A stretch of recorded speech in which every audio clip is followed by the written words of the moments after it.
ನಮಸ್ಕಾರ. ನಾನು ಡಾಕ್ಟರ್ ಮಹೇಶ್ ಕೃಷ್ಣಮೂರ್ತಿ, ನಾಡಿ ಚಿಕಿತ್ಸಾ ಇನ್ಸ್ಟಿಟ್ಯೂಟ್ ಫಾರ್ ಆಯುರ್ವೇದಿಕ್ ಸ್ಟಡೀಸಿಂದ. ನನ್ನ ಜೊತೆ ಇದ್ದಾರೆ ಹರೀಶ್ ಅವರು. ಹರೀಶ್ ಅವರು ಒಂದು ಪಾರಂಪರಿಕ ವೈದ್ಯರು.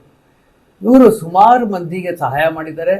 ಒಂದು 20,000ಕ್ಕಿಂತ ಹೆಚ್ಚು ಜನರಿಗೆ ಸಹಾಯ ಮಾಡಿದ್ದಾರೆ ಮತ್ತು ಇವ್ರದ್ದೊಂದು ಯೂಟ್ಯೂಬ್ ಚಾನೆಲ್ ಕೂಡ ಮಾಡಿದ್ದಾರೆ. ಅದ್ರ ಮೂಲಕ ಇವರು ಈ ವೈದ್ಯ ಪರಂಪರೆಯನ್ನು, ಅಂದರೆ ನಾಟಿ ಔಷಧಿಯಿಂದ ಹೇಗೆ, ಮನೆ ಔಷಧಿಯಿಂದ ಹೇಗೆ ಜನರು ತನ್ನ ಆರೋಗ್ಯವನ್ನು ಮತ್ತೆ ಸ್ವಸ್ಥತೆ ಕಡೆಗೆ ತಿರುಗಿಸ್ಬೋದು, ಮತ್ತು ಸ್ವಸ್ಥವಾಗಿರ್ಬೋದು ಅಂತ ಒಂದು ಸಹಾಯ ಮಾಡ್ತಾ ಇದ್ದಾರೆ ಸುಮಾರು ಜನರಿಗೆ. ಒಂದು 2 ಲಕ್ಷಕ್ಕಿಂತ ಹೆಚ್ಚು ಜನರು ಇವರು ಯೂಟ್ಯೂಬ್ ಚಾನಲಲ್ಲಿ ಸಬ್ಸ್ಕ್ರೈಬರ್ಸ್ ಆಗಿದ್ದಾರೆ. ನಮಸ್ಕಾರ ಹರೀಶ್ ಅವರೇ.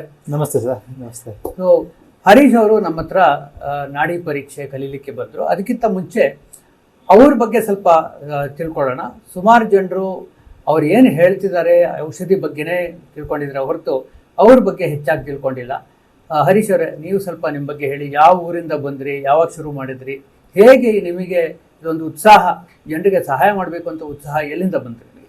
ನಮಸ್ತೆ ಸರ್. ನಿಮಗೂ ಕೂಡ ಸರ್. ಆ್ಯಕ್ಚುಲಿ ಬೇಸಿಕಲಿ ನಾನು ಯೋಗ ಟೀಚರ್ ಆಗಿದ್ದೆ, ಹಾಗೆ ಸ್ವಿಮ್ಮಿಂಗ್ ಕೋಚ್ ಆಗಿದ್ದೆ, ಹಾಗೆ ಫಿಸಿಕಲ್ ಎಜುಕೇಷನ್ ಟೀಚರ್ ಆಗಿದ್ದೆ. ಅಂದರೆ ಕಾಲೇಜು ಮತ್ತು ಸ್ಕೂಲಲ್ಲಿ ವರ್ಕ್ ಮಾಡ್ತಿದ್ದೆ.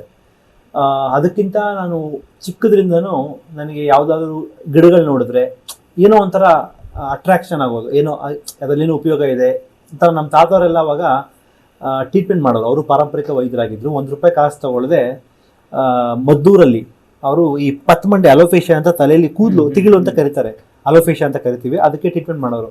ನಾವಾಗೆಲ್ಲ ನೋಡ್ತಾ ಇದ್ದೋ, ಸ್ವಲ್ಪ ಅದ್ರ ಬಗ್ಗೆ ಇಂಟ್ರೆಸ್ಟ್ ಇತ್ತು. ಬಟ್ ನಾವು ಚಿಕ್ಕವರು. ಹಾಗೆ ಬರ್ತಾ ಬರ್ತಾ ಬರ್ತಾ ನಂಗೆ ಸರಿಯಾದ ಗುರುಗಳು ಸಿಕ್ಕಿರಲಿಲ್ಲ. ಬಟ್ ನಾನು ಅದೇ ಪ್ರೊಫೆಷನ್ ಥರನೇ, ಲೈಕ್ ಯೋಗ ಆಗಿರ್ಬೋದು, ಸ್ಪಿರಿಚುವಲಿ, ಸೊ ಅದೇ ಪ್ರೊಫೆಷನ್ ಇದ್ದಿದ್ದರಿಂದ ನನಗೆ ಒಬ್ಬರು ಗುರುಗಳು ಸಿಕ್ಕಿದ್ರು. ಹಾಗೆ ನಮ್ಮ ತಾತವರು ಮಾಡೋದ್ರಿಂದ ಅವರಿಂದ ಸ್ವಲ್ಪ ಕಲ್ತಿದ್ದೆ. ನಮ್ಮ ಮಾಮವ್ರು ಕೂಡ ಮಾಡ್ತಾರೆ. ಈ ರೀತಿ ಬಂದಾಗ ಏನಾಯಿತು ಅಂದರೆ, ನನಗೆ ಎಲ್ಲೊಂದು ಕಡೆ ಯಾಕೆ ನನ್ನ ನಾಲೆಡ್ಜ್ ಅಂದರೆ ನಮ್ಮ ತಾತ ಅವ್ರದ್ದು ಬೇರೆಯವ್ರಿಗೂ ಶೇರ್ ಆಗಲಿ. ಯಾಕಂದ್ರೆ ನನಗೆ ಗಿಡಗಳು ನೋಡಿದ್ರೆ ಏನೋ ಒಂದು ಅಟ್ರಾಕ್ಷನ್ ಆಗೋದು. ನಾನು ಒಳ್ಳೆ ಸರಿಯಾದ ಗುರುಗಳನ್ನ ಇಟ್ಕೊಂಡು ಅವ್ರ ಮುಖಾಂತರ ಫಸ್ಟ್ ಕಲಿತೆ. ಒಂದು 2-3 ಇಯರ್ಸು ಬರೀ ಕಾಡು ಬೆಟ್ಟ ಸುತ್ತಾ ಇದ್ದೆ. ಎಲ್ಲ ಕಲಿತಾದ್ಮೇಲೆ ಒಂದೊಂದಾಗಿ ಅಮೃತ ಬಳ್ಳಿಯಿಂದ ಏನು ಉಪಯೋಗ ಇದೆ, ನೆನಲಲ್ಲಿಯಿಂದ ಏನು ಉಪಯೋಗ ಇದೆ, ಮತ್ತು ಗೋಕ್ಷೂರಿಂದ ಏನು ಉಪಯೋಗ ಇದೆ, ಈ ಥರ ಒಂದೊಂದು ಗಿಡಗಳ ಬಗ್ಗೆ ಸಪ್ರೇಟಾಗಿ ವಿಡಿಯೋ ಮಾಡೋಕ್ಕೆ ಶುರು ಮಾಡಿಕೊಂಡೆ. ಫಸ್ಟ್ ನಾನು ಜನಗಳು ತಲುಪಲಿ ಅಂತ ಏನು ಮಾಡಿಲ್ಲ. ಫಸ್ಟು ಮಾಡಿದ ಉದ್ದೇಶ ಏನಂದರೆ, ನಾನು ಕಲಿಬೇಕು ಅನ್ನೋದು ಫಸ್ಟ್ ನಾನು ವಿಡಿಯೋ ಮಾಡಿಕೊಂಡೆ. ನೆಕ್ಸ್ಟು ಅದನ್ನು ಸೋಷಿಯಲ್ ಮೀಡಿಯಾ ಅಪ್ಲೋಡ್ ಮಾಡಿದೆ. ಒಳ್ಳೆ ರೆಸ್ಪಾನ್ಸ್ ಬಂತು. ಆಮೇಲೆ ನನಗನ್ನಿಸ್ತು, ಈ ಒಂದು ನಾಲೆಡ್ಜನ್ನು ನಾವು ವಿಡಿಯೋ ಮುಖಾಂತರ ಆಚೆ ತಂದರೆ, ನಾವು 10 ವರ್ಷ ಅಲ್ಲ, ನಾವು ಇನ್ನೂ 100 ವರ್ಷ ಆದರೂ ಅದು ವಿಡಿಯೋ ಇರುತ್ತೆ, ಯಾರು ಬೇಕಾದ್ರೂ ಉಪಯೋಗ ತಗೋತಾರೆ. ಹಾಗಾಗಿ ನಮ್ಮಲ್ಲೇ ಅದನ್ನು ಇಟ್ಕೊಂಡು ಕೊಳೆಯೋದು ಬದಲು ಬೇರೆಯವ್ರಿಗೆ ಗೊತ್ತಾಗಲಿ ಅಂತ ಹೇಳಿ ಸುಮಾರು ಇಲ್ಲಿವರೆಗೂ ಒಂದು 400 ವಿಡಿಯೋ ಮಾಡಿದ್ದೀನಿ. ಅದರಲ್ಲಿ ಒಂದು 200 ಅಥವಾ 180 ವಿಡಿಯೋ ಬರೀ ಪ್ಲ್ಯಾಂಟ್ಸ್ ಬಗ್ಗೆ ಇದೆ. 100ಗಿಂತ ಹೆಚ್ಚು ಗಿಡಮೂಲಿಕೆಗಳನ್ನ ನಾವು ಪರಿಚಯ ಮಾಡಿದ್ದೀವಿ. ಒಂದೊಂದು ಗಿಡ ಏನು ಬೆನಿಫಿಟ್ ಆಗುತ್ತೆ, ಮತ್ತು ಯಾವ ರೀತಿ ಉಪಯೋಗ ಮಾಡಬೇಕು, ಮತ್ತು ಆ ಗಿಡದಲ್ಲಿ ನಿಮಗೆ ಅಂದರೆ ಏನಂದರೆ, ಕೆಲವರಿಗೆ ಒಂದೇ ಗಿಡದಲ್ಲಿ 10 ಉಪಯೋಗ ಇರುತ್ತೆ. ಕೆಲವರಿಂದ ಒಂದು ಗಿಡ ಒಂದೇ ಉಪಯೋಗ ಅಂತ ಅಲ್ಲ, ಒಂದು ಗಿಡದಲ್ಲಿ ಸಿಂಗಲ್ ಡ್ರಗ್ಸ್ ಅಂತ ಕರಿತೀವಿ, ಒಂದೇ ಹರ್ಬಲ್ಲಿ 10 ಉಪಯೋಗ ಇರುತ್ತೆ. ಅದನ್ನು ಎಕ್ಸ್ಪ್ಲೇನ್ ಮಾಡೋಕ್ಕೆ ಬಂದು ಅದು ಭಾಳಷ್ಟು ಜನಕ್ಕೆ ರೀಚ್ ಆಯಿತು, ಉಪಯೋಗ ಆಯಿತು. ಮತ್ತು ಮನೇಲಿ ಹೆಂಗೆ ಎಣ್ಣೆ ತಯಾರು ಮಾಡೋದು, ಮನೇಲೇ ಹೇಗೆ ಸೋಪ್ ತಯಾರು ಮಾಡೋದು, ಹಾಗೆ ಪ್ರತಿಯೊಂದನ್ನು ಡೀಟೇಲಾಗಿ ಎಕ್ಸ್ಪ್ಲೇನ್ ಮಾಡ್ತಾ ಬಂದು. ಸೊ ನನಗೆ ತುಂಬ ಇಂಟ್ರೆಸ್ಟ್ ಏನಂದರೆ, ನಾಡಿ ಕಲಿಬೇಕಿತ್ತು ಅಂತ ಸುಮಾರು 3-4 ವರ್ಷದಿಂದ ಇಂಟ್ರೆಸ್ಟು. ನಾನು ಈ ಫೀಲ್ಡಿಗೆ ಬಂದು ಒಂದು 4-5 ವರ್ಷ ಆಯಿತು. ಕೊರೋನಾ ಟೈಮ್ಗಿಂತ ಮುಂಚೆಯಿಂದನೂ ಮಾಡಿದೆ, ಬಟ್ ಕೊರೋನಾ ಆದಮೇಲೆ ಸ್ವಲ್ಪ ಇದಾಯಿತು. ಬಟ್ ಮುಂಚೆಯಿಂದ ನಾಡಿ ಕಲಿಬೇಕು ಅಂತ ಆಸೆ ಇತ್ತು. ನಿಮ್ಮ ಒಂದು ಆನ್ಲೈನಲ್ಲಿ ಸರ್ಚ್ ಮಾಡಿದಾಗ ಫಸ್ಟ್ ಬಂದಿದೆ ನಿಮ್ಮದು. ನಾನು ಎಲ್ಲ ಸರ್ಚ್ ಮಾಡಿದೆ, ಗೂಗಲ್ ರಿವ್ಯೂಸ್ ನೋಡಿದೆ ಯಾವ್ದು ಚೆನ್ನಾಗಿದೆ ಅಂತ. ಬಟ್ ಫಸ್ಟು ಏನೇ ನಾನು ನಾಡಿ ಅಂತ ಟೈಪ್ ಮಾಡಿದ್ರು ನಿಮ್ಮದು ಬರೋದು ಗೂಗಲಲ್ಲಿ. ಅದು ನನ್ಸಲ್ಲಿ ಏನು ಮಾಡಿದೆ, ಹಿಂಗೆ ಚೆಕ್ ಮಾಡ್ದೆ, ಕಲಿಬೇಕಲ್ಲ. ಯಾಕಂದರೆ ಈ ಒಂದು ನಾಲೆಡ್ಜ್ ಏನಿದೆ, ನಾಡಿ ವಿದ್ಯೆ, ಏನು ಪಲ್ಸ್ ಡಯಾಗ್ನೋಸಿಸ್ ಅಂತ ಕರಿತೀವಿ, ಇದು ಸುಮಾರು ಸಾವಿರಾರು ವರ್ಷಗಳಿಂದ ಹಳೆದು. ಆವಾಗ MRI ಇರ್ತಿರ್ಲಿಲ್ಲ, ಎಕ್ಸ್ರೇ ಇರ್ತಿರ್ಲಿಲ್ಲ, CT ಸ್ಕ್ಯಾನ್ ಇರ್ತಿರ್ಲಿಲ್ಲ, ಎಂಡೋಸ್ಕೋಪು, ಅಲ್ಟ್ರಾಸೌಂಡು, ಅದು ಇದು ಏನೂ ಇರ್ತಿರ್ಲಿಲ್ಲ. ಆವಾಗ ನಾಡಿಲೇ ನೋಡಿ ಹೇಳೋರು. ಅಷ್ಟು ಯಾಕಂದರೆ ಈ 100 ವರ್ಷ 200 ವರ್ಷ ಈಗ ಅಲೋಪತಿ ಇಂಗ್ಲೀಷ್ ಮೆಡಿಸಿನ್ ಬಂದು, ಬಟ್ ಇವಾಗೆಲ್ಲ ಬಂದಿದೆ. ಬಟ್ ಅದಕ್ಕಿಂತ ಮುಂಚೆನೇ ನಮ್ಮ ಏನು ಹಿರಿಯರಿದ್ರು ಅವ್ರು ಕಂಡಿಡ್ಕೊಂಡಿದ್ರು ನಾಡಿ ಎಲ್ಲ. ಸೊ ಮುಟ್ಟಿದ ತಕ್ಷಣ ಹೇಳೋರು ಲಿವರ್ ಪ್ರಾಬ್ಲಮ್ ಇದೆ, ಮುಟ್ಟಿದ ತಕ್ಷಣವೇ ನಿನಗೆ ಜಾಂಡೀಸ್ ಆಗಿದೆ, ಈ ಥರ ಇಲ್ಲೇ ಪ್ರಾಬ್ಲಮ್ ಆಗಿದೆ, ಏನು ಚೆಕ್ ಮಾಡಿಸೋದೇ ಬೇಡ, ಇಲ್ಲೇ ಪ್ರಾಬ್ಲಮ್ ಆಗಿದೆ ಅಂತ ಹೇಳೋರು. ನನಗೆ ಇಂಟ್ರೆಸ್ಟು, ಬಟ್ ಇವಾಗೆಲ್ಲ ಕಮರ್ಷಿಯಲ್ ಆಗ್ಬಿಟ್ಟು ಏನಾಗಿದೆ ಅಂದರೆ ಯಾರು ಕಲಿಸ್ತಾ ಇಲ್ಲ. ಇವ್ನು ಕಲಿಸ್ಬಿಟ್ರೆ ದೊಡ್ಡನಾಗ್ಬಿಡ್ತಾನೆ, ಇವ್ನು ಹೇಳ್ಕೊಟ್ಬಿಟ್ರೆ ದೊಡ್ಡನಾಗ್ಬಿಡ್ತಾನೆ, ಕಲಿತಿಲ್ಲ. ನನಗೆ ಭಾಳ ಜನ ಕೇಳೋರು, ಸರ್ ನಾಡಿ ಗೊತ್ತಿದೆ, ನಾನು ಡೇಟಾಗಿ ಹೇಳ್ತೀನಿ, ನೋಡಪ್ಪ ಕಲಿಸೋರಿಲ್ಲ, ಕಲಿಸೋರು ಕಲಿತೀನಿ, ಕಲಿಸೋರು ಬೇಕು. ನಂಗೆ ತುಂಬ ಇಂಟ್ರೆಸ್ಟ್ ಇದೆ, ಕಲಿತ್ರೆ ಡೆಫಿನೆಟ್ಲಿ ಚೆನ್ನಾಗಿ ಕಲಿತೀನಿ ಅಂತ ಹೇಳ್ತಿದ್ದೆ. ಕೇಳೋರು ಆ ಇಂಟ್ರೆಸ್ಟ್ ಇತ್ತು ನಂಗೆ ಕಲಿಬೇಕು ಅಂತ. ಫೈನಲಿ ನಾಡಿ ಪರೀಕ್ಷಾ ಅಂತ ಒಂದು ಇವ್ರದ್ದೇ ಒಂದು ಆರ್ಗನೈಸ್ ಇದೆ ಬೆಂಗಳೂರು ಮಲ್ಲೇಶ್ವರಮಲ್ಲಿ. ಸಾವಿರಾರು ಜನಕ್ಕೆ ನಾಡಿ ವಿದ್ಯೆನ ಹೇಳ್ಕೊಟ್ಟಿದ್ದಾರೆ. ಯಾವ ರೀತಿ ಡೀಟೇಲಾಗಿ ಹೇಳ್ಕೊಡ್ತಾರೆ ಅಂದರೆ ವಾತ ಪಿತ್ತ ಕಫ ಈ 3 ಬೆರಳಲ್ಲಿ ಸರ್ ಹೇಳ್ಕೊಟ್ರು. ಪ್ರತಿ 3 ಬೆರಳಲ್ಲಿ ಯಾವ ಥರ ವಾತ ಪಿತ್ತ ಕಫ, ಅದರಲ್ಲಿ ಮತ್ತೆ ಡಿವೈಡ್ ಆಗುತ್ತೆ ವಾತ ಪಿತ್ತ ಕಫ. ತುಂಬ ಚೆನ್ನಾಗಿ ಹೇಳ್ಕೊಟ್ರು. ಒಂದು 3 to 4 days ಅಲ್ಲಿ ನಾನು ಆಲ್ಮೋಸ್ಟ್ ಸರ್ ಒಂದು ಬೇಸಿಕ್ ಒಂದು ಕಲಿಸ್ಕೊಟ್ರು. ಕಲಿಯೋಕ್ಕೆ ಸರ್ ಹೇಳ್ದಂಗೆ ಒಂದು 50 years ನಾವು ಕಲಿಯಲ್ಲ, ಇನ್ನೂ ಜಾಸ್ತಿ ಇದೆ ಕಲಿಯೋದು. ಅಂದರೆ ಬೇಸಿಕ್ ಹೇಳ್ಕೊಟ್ಟಿದ್ದಾರೆ. ಅದರಿಂದ ಹೋಗ್ತಾ ಕಲಿಬೋದು ಪ್ರಾಕ್ಟೀಸಿಂದ ಅಂತ ಹೇಳ್ಕೊಟ್ರು. ತುಂಬ ಖುಷಿ ಆಯ್ತು ನನಗೆ. ಎಕ್ಸ್ಪೆಷಲಿ ಸರ್ರು ಅವರಷ್ಟು ನಾಲೆಡ್ಜ್ ಇದ್ದರೂ ಕೂಡ ಸರಳವಾಗಿ ನಾವು ಏನೇ ಡೌಟ್ ಕೇಳಿದ್ರು ಬೇಜಾರು ಮಾಡ್ಕೊಳ್ಳದೆ ತುಂಬ ಪೇಷನ್ಸ್ ಅಲ್ಲಿ ನಮಗೆ ಟೀಚ್ ಮಾಡಿದ್ರು. ಮುಂಬೈಯಿಂದ ಕೂಡ ಬಂದಿದ್ದರು, ಎಲ್ಲ ಬೇರೆ ಬೇರೆ ಸ್ಟೇಟಿಂದ ಬಂದಿದ್ದರು, ಮತ್ತು ಇಂಟರ್ನ್ಯಾಷನಲಿಂದನೂ ಸರ್ಗೆ ಬರ್ತಾರೆ, ಎಲ್ಲ ಬೇರೆ ಬೇರೆ ಔಟ್ ಆಫ್ ಕಂಟ್ರಿಯಿಂದನೂ ಬರ್ತಾರೆ. ಬಟ್ ಎಕ್ಸಲೆಂಟಾಗೆ ನಮಗೆ ಟೀಚ್ ಮಾಡಿದ್ರು. ನನಗಂತೂ ಭಾಳ ಖುಷಿ ಆಯಿತು. 3 ದಿನದಲ್ಲಿ ಅಷ್ಟು ಕಲಿತೀನ ಅಂತ ಅನಿಸೋದು. ಬಟ್ ಯಾವುದೋ ಒಂದು ವಾತಾಪಿತ್ತ ಕಫ ಬಾಡಿ ಇದೆಯೋ ಇಲ್ವೋ ಅನ್ನೋದನ್ನು ಕಂಡಿಡೋದಂತ ಹೇಳ್ಕೊಟ್ರು. ಇನ್ನೂ ನಾನು ಅಡ್ವಾನ್ಸ್ ಕೋರ್ಸ್ಗೆ ಜಾಯ್ನ್ ಆಗಬೇಕು ಅಂತಿದ್ದೀನಿ. ಭಾಳ ಖುಷಿ ಆಯಿತು ಸರ್ ನಿಮ್ಮಿಂದ. ಅದು ಮುಖ್ಯ. ಏನು ಅಂದರೆ ಕಲಿಯೋರಿದ್ದರೆ ಅವಾಗ ನನಗೆ ಹೇಳ್ಕೊಡೋಕೆ ಒಂದು ಉತ್ಸಾಹ ಉಂಟು. ಈಗ ಸುಮಾರು ಜನರು ಕಲಿಯೋಕ್ಕೆ ಅಂತ ಒಂದು ಆಸಕ್ತಿಯಿಂದ ಬರ್ತಾರೆ. ಆದರೆ ಈ ನಾನು ಹೇಳ್ಕೊಟ್ಟಿದ್ದಲ್ಲ, ಬೆರಳು ಸೂಕ್ಷ್ಮತೆ ಫಸ್ಟ್ ಹೆಚ್ಚು ಮಾಡ್ಕೋಬೇಕು ಅಂತ. ಆದರೆ ನಿಮ್ಮ ಬ್ಯಾಚ್ ಅವರೇ ಫಸ್ಟ್ ದಿವಸನೇ ಬೆರಳು ಸೂಕ್ಷ್ಮತೆ ಬಂದ್ಬಿಡ್ತು. ಅದು ಸಾಮಾನ್ಯವಾಗಿ ಬರೋ ಬ್ಯಾಚ್ಗೆಲ್ಲ 1.5 ದಿವಸ ಬೇಕು ಅವ್ರಿಗೆ ಸೂಕ್ಷ್ಮತೆ ಬರೋಕ್ಕೆ. ನಿಮಗೆ ಒಂದೇ ಬ್ಯಾಚಲ್ಲಿ ಒಂದೇ ದಿವಸದಲ್ಲಿ ಬಂದ್ಬಿಡ್ತು. ಅದು ನನಗೆ ಆಶ್ಚರ್ಯ ಫಸ್ಟ್. ಸರ್ 2 ವರ್ಷದಿಂದ 3 ವರ್ಷದಿಂದ ನಾನು ನಿಮಗೆ ಮೇಡಮ್ ಕೇಳಿ ಕರೆ ಮಾಡ್ತಾನಿದ್ದೀನಿ. ಮೇಡಮು ಇಲ್ಲ ಇನ್ನೂ ಕಂಡಕ್ಟ್ ಮಾಡ್ತೀವಿ, ಸ್ವಲ್ಪ ಬ್ಯುಸಿ ಇದ್ದಾರೆ, ಒಂದು 3 ತಿಂಗಳು ಇನ್ನೊಂದು 2 ತಿಂಗಳು ನಾವೇ ಇನ್ಫಾರ್ಮ್ ಮಾಡ್ತೀವಿ. ನಾನು ಫಾಲೋ ಅಪ್ ಮಾಡ್ತಾ ಇದ್ದೆ. ಕೊನೆಗೆ ನಾನು ಯಾರೋ ಹೇಳಲ್ಲ, ಗೊತ್ತಿಲ್ಲ ನಂಗೆ ಮೇಡಮ್ ಅಂತ, ಯಾರೋ ಸರಿಯಾಗಿ ಹೇಳ್ತಾ ಇಲ್ಲ ಅಂದ್ಬಿಟ್ಟು ನಾನು ಇನ್ನೊಂಬರ್ ತೊಗೊಂಡೆ, ಇನ್ನೊಂದರಲ್ಲಿ ತಗೊಂಡು ಸರ್ವ್ ಮಾಡಿ, ಸರ್ ಕೊನೆಗಿಲ್ಲ ನಾವು ಕಂಡಕ್ಟ್ ಮಾಡ್ತೀವಿ, ಸ್ವಲ್ಪ ವೆಯ್ಟ್ ಮಾಡಿ ಅಂತ ಹೇಳಿದ್ರು. ಪೇಷನ್ಸಿ ವೆಯ್ಟ್ ಮಾಡಿದೆ. ನಾನು 3 ದಿನ ಸಡನ್ನಾಗಿ ಹೇಳಿದ್ರು. ಆದರೂ ನನಗೆ ಎಷ್ಟೇ ಕೆಲಸ ಇದ್ರು ಬಿಟ್ಟು ನಾನು ಕಲೀಲೇಬೇಕು ಅನ್ನೋದಕ್ಕೋಸ್ಕರ ಎಲ್ಲ ಬಿಟ್ಟು ಹೋದೆ. ಮುಖ್ಯವಾಗಿ ಚೆನ್ನಾಗಿ ಹೇಳ್ಕೊಟ್ರು. ಸಾಧಾರಣವಾಗಿ ನಾವು ಫೌಂಡೇಶನ್ ಕೋರ್ಸ್ ಅಂತ ಒಂದು ಹೇಳ್ಕೊಡ್ತೀವಿ. ಇದು ಸಾಮಾನ್ಯ ಜನರಿಗೆ ಎಲ್ರಿಗೂ. ಆದರೆ ನಿಮ್ಮಂಥರು ಪಾರಂಪರಿಕ ವೈದ್ಯರು, BMSI ಡಾಕ್ಟರ್ಗಳು, ಇವರಿಗೆ ಎಲ್ಲಿ ನೀವು ಚಿಕಿತ್ಸಾ ಕ್ರಮಗಳಿರುತ್ತೆ ಅಂತ ಕಡೆ ನೀವು ಹೆಚ್ಚು ಜನರನ್ನ ನೋಡ್ತೀರಿ. ಹೆಚ್ಚು ಜನರನ್ನ ನೋಡೋ ಕಡೆ ನೀವು ಹೆಚ್ಚಾಗಿ ಕಲಿಯೋದು ಅದಕ್ಕೊಂದು ಅವಕಾಶ ಉಂಟು. ಅಂತ ಕಡೆ ನಾವು ಇಂಥ ಜನರಿಗೆ ನಾವು ಫುಲ್ ಹೇಳ್ಕೊಡ್ತೀವಿ. ನಮಗೆ ತಿಳಿದ ಅಷ್ಟು ಮಟ್ಟಿಗೆ ಹೇಳ್ಕೊಡ್ತೀವಿ. ಯಾತಕ್ಕೆ ನಾವು ಹೇಳ್ಕೊಡ್ತೀವಿ ಅಂದರೆ 2 ಭಾಗ. ಒಂದು, ನೀವು ಹೇಳ್ದಂಗೆ ನಮ್ಮಲ್ಲೇ ಆ ಜ್ಞಾನ ಕೊಳತು ಹೋಗಬಾರದು, ನಾವು ಕೊಡಬೇಕು. 2ನೇದೇನೆಂದರೆ ನಾವು ಜ್ಞಾನ ಕೊಟ್ಟಾಗ ಹೊಸ ಜ್ಞಾನ ಬರುತ್ತೆ 100%. ಇವಾಗ ನಾನು ಹೇಳೋದು ಒಂದು ಅನುಭವ ಹೇಳ್ತೀನಿ, 2 ಅನುಭವ ಹೇಳ್ತೇನೆ. ನಾನು ಹರಿಯಾಣ ಅಲ್ಲಿ ನಾನು ಡಾಕ್ಟರ್ಗಳಿಗೆ ಹೇಳ್ಕೊಡೋಕೆ ಹೋದೆ. ಇದು ನಮ್ಮದು ಆಯುಷ್ ವಿಭಾಗದಿಂದ ಈಗ 160 ಡಾಕ್ಟರ್ಗಳಿಗೆ ನಾಡಿ ಪರೀಕ್ಷೆ ಹೇಳ್ಕೊಡ್ಬೇಕು ಅಂತ ನಮಗೆ ಆಜ್ಞೆ ಆಯಿತು.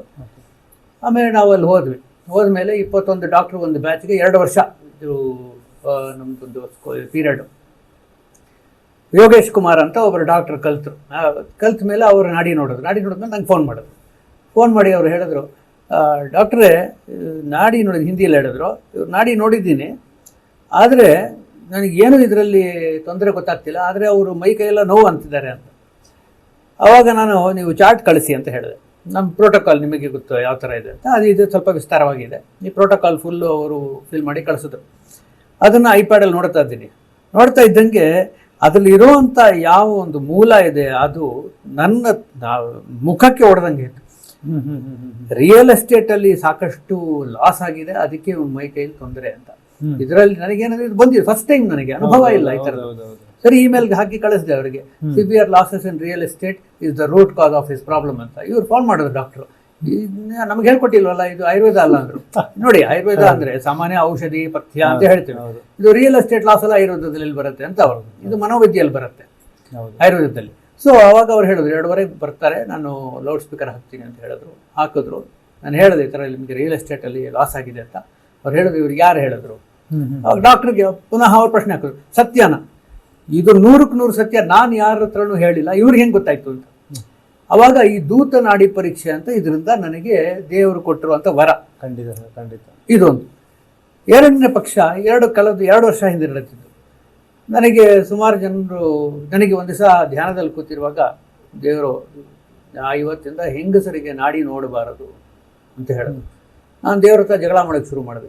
ಅವ್ರಿಗೂ ಆರೋಗ್ಯದ ಬಗ್ಗೆ ಒಂದು ಅಧಿಕಾರ ಇದೆ, ಆರೋಗ್ಯ ನೋಡ್ಕೊಳ್ಳಿಕ್ಕೆ ಅಂತ, ಪಡ್ಕೊಳ್ಳಿಕ್ಕೆ ಅವರಿಗೆ ಅಧಿಕಾರ ಇದೆ.